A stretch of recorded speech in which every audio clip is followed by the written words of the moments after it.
ஜூலை மாதத்திற்கான கன்னி ராசியின் பலன்கள். இந்த மாதம் ஆரம்பமாகும்போது ராசிக்கு 6ல் ராகு சஞ்சாரம் பண்ணிகிட்ருக்காரு, 7ல் சனி இருக்கார், 9ல் சுக்கிரன், 10ல் குரு சூரியன் சஞ்சாரம் பண்ணுறாங்க, 11ல் புதன் பகவான், 12ல் செவ்வாய் கேது. சரி வாங்க, இந்த மாதம் எப்படி இருக்குது கன்னிராசிக்கு அப்படின்னு பார்க்கலாம். 6ல் ராகு இருக்கிறனால எதிரிகள் தொல்லை இல்லை, எதிரிகள் எதிர்த்து நின்னாலுமே அதை நீங்கள் ஜெயிச்சிருவீங்க, நல்ல லாபம் தான். பொதுவாக 6ல் ராகு இருக்கும்போது நினைக்கிற எல்லா விஷயமுமே நம்மளுக்கு ரொம்ப சூப்பராக அமோகமாக நடந்துடும். ஆனால் 7ல் அந்த சனி இருந்து கண்டக சனியாக வேறு செயல்பட்டுருக்காரு. இப்போ 7ல் சனி இருக்கும்போது என்ன ஆகும்னா, நட்பு வட்டத்தில் நம்மளுக்கு பிரச்சனைகளை ஏற்படுத்தும். அதாவது நம்மளோட பழகிற எல்லாத்தோடையுமே நமக்கு தேவையில்லாத ஒரு அவப்பெயரை உண்டு பண்ணிடும். சரிங்களா? அதனால் நீங்களாக ஃபீல் பண்ணிக்காதீங்க தயவு செஞ்சு. எப்படி இருந்தாலும் ஆப்போசிட்லேருந்து நமக்கு பாராட்டுக்கள் கிடைக்க போகிறதில்ல இந்த சனி பகவான் பயிற்சி ஆகிற வரைக்கும். அதை எதையுமே எதிர்பார்க்காதீங்க, கொடுக்கறதுல மட்டும் தெளிவாக இருந்துக்கோங்க. நட்பாகட்டும், காதலாகட்டும், மனைவியாகட்டும், எல்லா உறவுகள்கிட்டையும் நீங்கள் கொடுக்கறத பழக்கப்படுத்திக்கோங்க. அவங்கக்கிட்ட இருந்து எனக்கு இது கிடைக்கல அது கிடைக்கலன்னு வருத்தப்படாதீங்க. கிடைக்காது, கெட்ட பேர் தான் கிடைக்கும். ஏன்னா 7ஆம் இடத்துல சனி இருக்கிறதுனால இந்த விஷயங்கள்லாம் நடக்கும். அதை பெருசாக மைண்ட் பண்ணிக்காதீங்க, ஜாலியாக இருந்துக்கோங்க. சரியா? அடுத்து 9ல் சுக்கிரன். 9ஆம் இடத்துல சுக்கிரன் இருக்கிறது ரொம்ப அமோகமான அமைப்பு. ஏன்னா இவர் இந்த ராசியை பொறுத்த வரைக்கும் 2ஆம் அதிபதியும் அவர் தான், 9ஆம் அதிபதியும் அவர் தான். தனாதிபதி 9ல் இருக்கிறது ரொம்ப ரொம்ப சிறப்பு தான். ஸோ நல்ல மகிழ்ச்சி இருக்கும், பெண்களால் லாபம் இருக்கும். இந்த 7ஆம் இடத்துல சனி இருந்து படுத்திட்டு இருக்காரு இல்லையா, அது இந்த 9ஆம் இடத்துல சுக்கிரன் இருக்கிறனால இந்த மாதம் உங்களுக்கு கொஞ்சம் பேலன்ஸ் ஆகிடும். அப்பாடா அப்படின்னு ஒரு பெருமூச்சு விடலாம். நல்லா இருக்குது. 10ல் குரு சூரியன். ஸோ பொதுவாக 10ல் குரு இருந்தால் பதவி பறிப்போகும் அப்படின்னு சொல்லுவாங்க. அதனால் ஒர்க் விஷயத்தில் எனக்கு இந்த பதவி கிடைக்கல, நான் இவ்வளோ வேலை செஞ்சேன், நான் இவ்வளோ திறமையாக பண்ணேன், எனக்கு திறமைக்கேற்ற இதை கொடுக்கல அப்படின்னு கோவிச்சுக்கிட்டு நீங்கள் பாட்டுக்கு வெளியே வந்துடாதீங்க. அமைதியாக அங்கேயே இருங்க. ஒரு அக்டோபர் மாதம் அதிச்சாரத்தில் குரு கடகத்துக்கு வரும்போது நீங்கள் நினைக்கிறதெல்லாம் சூப்பராக 2 மடங்கு உங்களுக்கு கிடைச்சிரும். ஸோ நம்ம செஞ்ச வேலைக்கேற்ற ஊதியம் கிடைக்கல, நமக்கான பாராட்டு கிடைக்கல அப்படின்னு நினச்சலாம் வருத்தப்பட்டுட்டே இருக்காதிங்க. நீங்கள் பாட்டுக்கு உங்கள் வேலையை செஞ்சுக்கிட்டே இருங்க. சரிங்களா? 10ல் குரு இருக்கிறனால நீங்களா வேலையை தயவு செய்து விட்டுறாதீங்க. எப்படா இவன் விட்டுட்டு வெளியே ஏறுவான் அப்படின்னு குரு காத்துக்கிட்டு இருக்கிறாரு. அதுக்கு மட்டும் இடம் கொடுத்துடாதீங்க. குருவையே நீங்கள் ஜெயிச்சிடணும். சரியா? ஸோ இருக்கிற வேலையை சந்தோஷமாக தக்க வச்சுக்கோங்க. 11ல் புதன் ரொம்ப சூப்பர். நல்ல ஒரு குடும்பத்தோட ஒரு அட்டாச்மெண்ட்டு, நல்ல ஹாப்பியாக இருக்கிறது. என்னடா இது இந்த மாதம் நம்ம நினைக்காததெல்லாம் நடக்குதே, இதெல்லாம் கிடைக்குமான்னு நினச்சோமே அதெல்லாம் நடக்குதே அப்படிங்கிற மாதிரி இந்த புதன் ரொம்ப உங்களை அருமையாக வச்சுருப்பார். ஏன்னா ராசி அதிபதியே போய் 11ல் உட்காந்துருக்காரு இல்லையா. ஸோ தொட்டதெல்லாம் ஜெயம்தான் உங்களுக்கு, என்ன கேட்டிங்கனாலும் கிடச்சிரும். அதனால் ரொம்ப நல்ல மனமகிழ்ச்சியோடு இருந்துக்கோங்க. என்ன ஒரு சின்ன விஷயம், 12ல் செவ்வாய் கேது இருக்காங்க. அப்போ 12ஆம் இடத்துல இருக்கும்போது என்ன ஆகும்னா, தூக்கத்தில் கொஞ்சம் பிரச்சனை ஏற்படுத்தும். அதனால் நைட்டு அதிகம் மொபைல்ஸ் யூஸ் பண்ணாதீங்க. ஏன்னா அந்த தூக்கம் கெட்டு அதன் மூலமாக உங்களுக்கு ஹெல்த் இஷ்யூஸ் வரும். சரிங்களா? சீக்கிரமாக போய் படுக்க போயிடுங்க. நல்லா தூக்கம் வரலைன்னா கூட கண்ணை மூடி படுத்துக்கோங்க. ஃபோனை மட்டும் கையில் எடுக்காதீங்க. ஏன்னா கண் சம்மந்தப்பட்ட பிரச்சனைகளை இந்த செவ்வாய்க்கு இது 12ல் இருக்கும்போது கொடுப்பாங்க. ஸோ அதில் கவனம் தேவை. இந்த மாதத்துக்கான சந்திராஷ்டமம் நாட்கள் அப்படின்னு பார்த்தீங்கன்னா ஜூலை 18, 19 இந்த நாட்களில் தேவையில்லாத கமிட்மெண்ட் வச்சுக்காதீங்க, தேவையில்லாத ஆர்கியூமெண்ட் வச்சுக்காதீங்க. விடியற் காலையில் எழுந்துறீங்க, நேரமாக எழுந்து குளித்து சந்திர பகவானை வழிபாடு பண்ணுங்கள். அம்மா கையில் ஒரு குங்குமம் வச்சுக்கோங்க, அம்மாவை வழிபாடு பண்ணுங்கள். ரொம்ப அருமையாக இருக்கும். சந்திராஷ்டமம் பெருசாக உங்களை எந்த வகையிலையும் பாதிக்காது. நீங்கள் செய்ய வேண்டிய பரிகாரம் அப்படின்னு பார்த்தீங்கன்னா ஐயப்பனையும் ஆஞ்சநேயரையும் வழிபாடு பண்ணிட்டு வாங்க, ரொம்ப சிறப்பாக இருக்கும். கன்னிராசியில் குழப்பங்கள் முடிகிறது. கடந்த ஒரு 15 நாட்களாகவே குழப்பங்கள் படிப்படியாக நீங்கி வந்திருக்கிறார்கள். கன்னிராசிக்காரர்கள் ஃப்யூச்சரில் என்ன பண்ணலாம், எது பண்ணக்கூடாது, இதுவரை நம்மளுடைய பழக்க வழக்கங்களில் ஒரு விதமான ஒரு கருத்து வேறுபாடுகள், இணக்கம் இல்லாத சூழ்நிலை, நம்மளுடைய நண்பர்கள், நம்மளுடைய அன்றாட வாழ்க்கையில் மீட் பண்ணுறவங்களோட சில பிரச்சனைகள், கொலீக்ஸ், வீட்டில் இருக்கக்கூடிய நபர்கள், அது மாதிரி விஷயத்துலலாம் கொஞ்சம் பிரச்சனை கொடுத்துட்டு இருந்த ராகு கேது இப்போ ராசி விட்டு விலகுறது ஒரு அருமையான விஷயம்.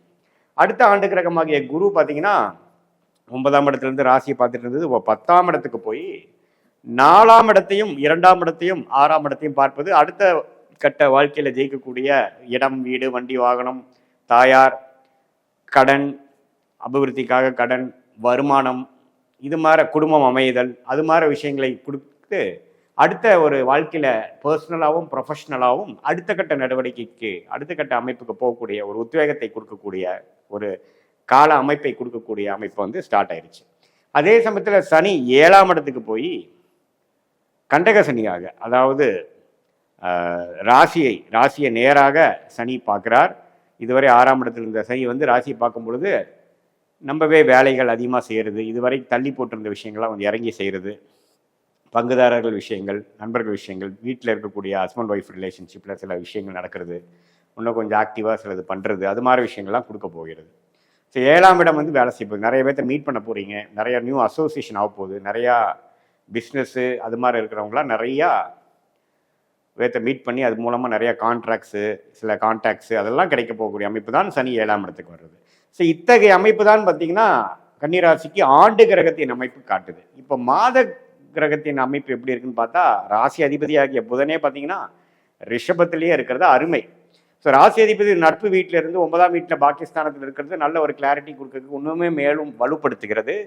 மாணவர்களுக்கு நல்ல உத்வேகமான ஒரு மனநிலை, படிக்கக்கூடிய ஒரு சூழ்நிலை, கான்சென்ட்ரேஷன் அதெல்லாம் கொஞ்சம் கொடுக்கக்கூடியது, புரிதல் அதிகமாகிறது, மெமரி பவர் இன்க்ரீஸ் ஆகிறது, அதெல்லாம் கொடுக்குதுங்க. எந்தவித பாவத்துவ பார்வை இல்லாமல் இருக்கிறார். அதே சமயத்தில் இப்போ பார்த்தீங்கன்னா சுக்கிரன் 2025 ஜூலை 23ஆம் தேதி, அதாவது ஒரு வாரத்துக்கு ஒரு கடைசி வாரத்துக்கு முன்னாடி பார்த்தீங்கன்னா மிதுனத்துக்குள்ளேயே போகிறார். அவரோட ஓன் வீட்டுக்கு 10ஆம் வீட்டுக்கே போகிறது இன்னுமே வந்து அவருடைய வாழ்க்கையில் கன்னிராசிக்காரர்களுடைய ப்ரொஃபஷனல் லைஃப்பில் இன்னும் கொஞ்சம் ஒரு பெனிஃபிட்டு, ஒரு ப்ரொமோஷனு, ஒரு ஸ்டெபிலிட்டி, அங்கீகாரம் அதெல்லாம் கிடைக்கக்கூடிய அமைப்புகள் இருக்குது. ஸோ இந்த ஜூலை மாதம் வந்து மாணவர்களாக இருந்தாலும் சரி, கலை துறையில் இருக்கிறவங்களாக இருந்தாலும் சரி, சாஃப்ட்வேர் ஐடி ஃபீல்டில் இருக்கிறவங்களாக இருந்தாலும் சரி, டாக்குமெண்டேஷன், தகவல் தொடர்பு அது மாதிரி விஷயத்தில் இருக்கக்கூடிய நுணுக்கமான அறிவு சார்ந்த விஷயத்தில், டெக்னாலஜி சார்ந்த விஷயத்தில் இருக்கிறவங்களுக்கு எல்லாமே ஒரு அருமையான பலனை கொடுக்கக்கூடிய அமைப்பு கன்னிராசிக்காரர்களுக்கு உண்டு. அதே சமயத்தில் சூரியன் பார்த்திங்கன்னா 10ஆம் இடத்துலேயே இருக்கிறது கன்னிராசிக்கு வந்து ஒரு மேன்மையான ஒரு அமைப்பு கொடுக்குது, ப்ரொமோஷன் கொடுக்குது. அது சூரிய குருவோடு சேர்ந்துருக்கிறார். ஒரு ஒரு தலைமை பொசிஷன் கிடைக்கிறது, அரசியலில் இருக்கிறவங்களுக்கு ஒரு நல்ல அமைப்பு கிடைக்கிறது, கான்டாக்ட் கிடைக்கிறது, ஒரு பொசிஷன் கிடைக்கிறது, வெற்றி கிடைக்கிறது, ஒரு ஹெட் ஆஃப் த டிபார்ட்மெண்ட்டுங்கிற மாதிரி விஷயங்கள் வந்து கம்பெனி கார்ப்பரேட் லைஃப்பில் இருக்கிறவங்களுக்கு கிடைக்கிறது. அரசு வேலையை எதிர்பார்த்து கொண்டு இருக்கக்கூடிய கன்னிராசிக்காரர்களுக்கு அரசு வேலை கிடைக்கிறது.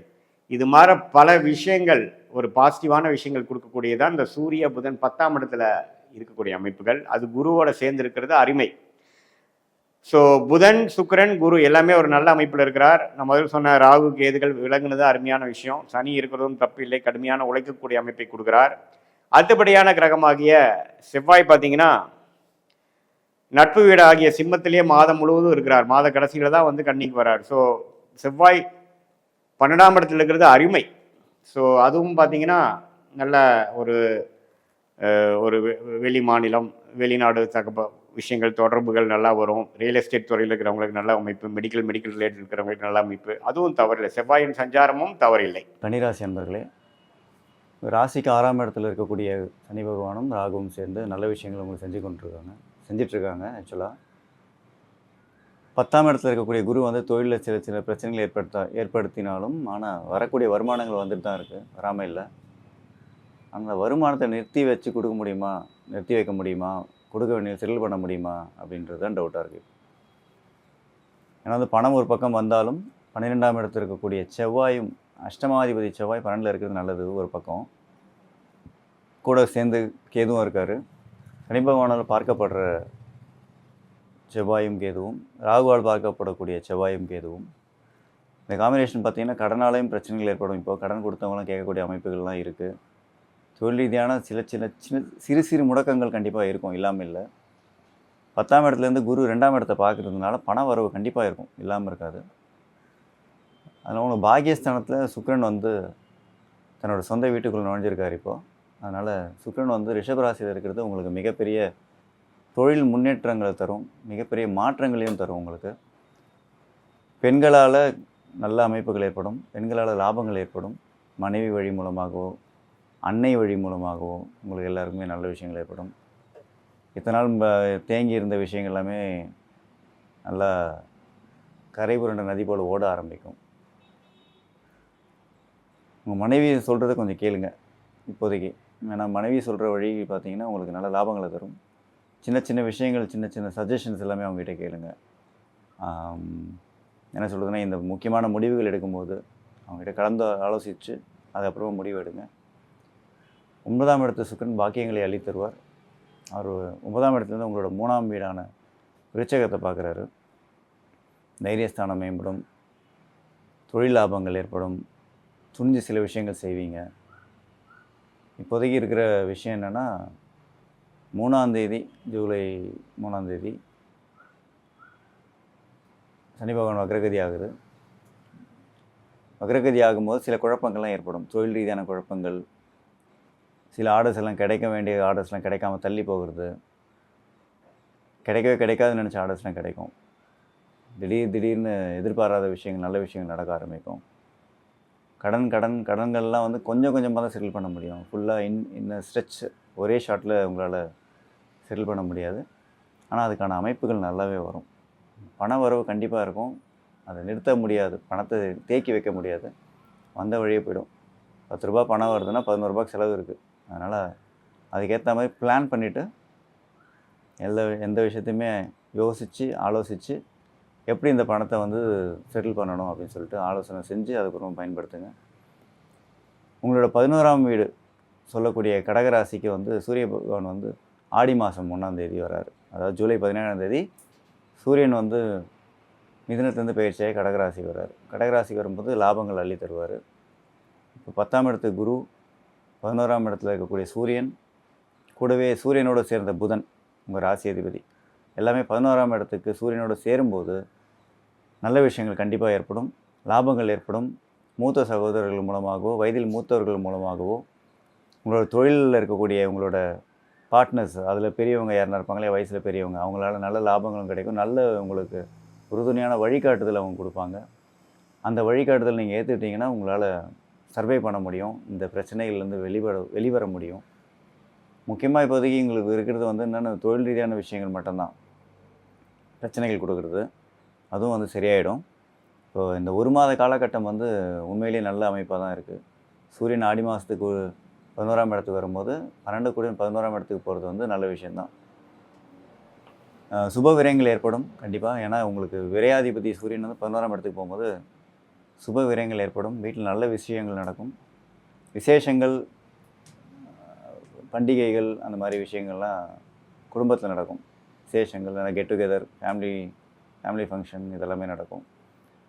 இதில் வந்து நல்ல இந்த ஃபேமிலி ஃபங்க்ஷனில் சில பேரை மீட் பண்ணுவீங்க நீங்கள். அவங்க உங்கள் தொழிலுக்கு நல்ல உதவிகரமாக இருப்பாங்க. நான் தொழில் உங்க கூட சேர்ந்து பண்ணுறேன்னு சொல்லுவாங்க. அந்த மாதிரி விஷயங்கள் நடக்கும். தந்தை வழியில் ஆதாயங்கள் ஏற்படும். தந்தை வழியில் இருக்கக்கூடிய உறவினர்கள் மூலமாக ஆதாயங்கள் ஏற்படும். ராகு மறைஞ்சு இருக்கார் 6ஆம் இடத்துல. அதே மாதிரி கேதுவும் 12ஆம் இடத்துல மறைஞ்சிருக்கிறது. இந்த ராகு கேதுவால் நல்ல அமைப்புகள் தான் ஏற்பட்டிருக்கு.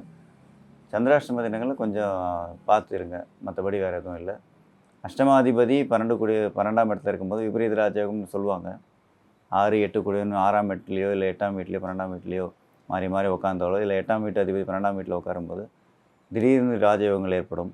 இந்த விபரீத ராஜயோகங்கள் பார்த்திங்கன்னா வேற்றுமொழி மத இனத்தவர்கள் மூலமாக தான் ஏற்படும். அது தொழில் ரீதியான முன்னேற்றங்கள் கண்டிப்பாக இவங்க மூலமாக தான் மாற்றங்களும் செய்ய முடியும் உங்களால். இப்போதைக்கு இந்த விபரீத ராஜயோகத்து மூலமாக குரு வந்து உங்களுக்கு 4ஆம் இடத்தை பார்க்கும்போது 10ஆம் இடத்துலேருந்து வீடு வாகனங்கள்லாம் கொஞ்சம் சரி பண்ணுவீங்க. வீட்டில் சின்ன சின்ன ரிப்பேர் ஒர்க்ஸ்லாம் இருந்தால் அதை பண்ணுவீங்க. புது வண்டி வாங்கக்கூடிய அமைப்புகள் இருக்குது. பழைய வண்டியை போட்டுட்டு புது வண்டி வாங்கக்கூடிய அமைப்புகள்லாம் இருக்குது கண்டிப்பாக. அதே மாதிரி உங்களோட 6ஆம் இடத்தையும் குரு பார்க்குறதுனால கடன் அடையும், கண்டிப்பாக கடன் அடையும். சனி பகவான் வந்து 6ஆம் இடத்துல இருக்கிற வரைக்கும் உங்களுக்கு எதிரிகளால் தொல்லைகள் ஏற்படாது.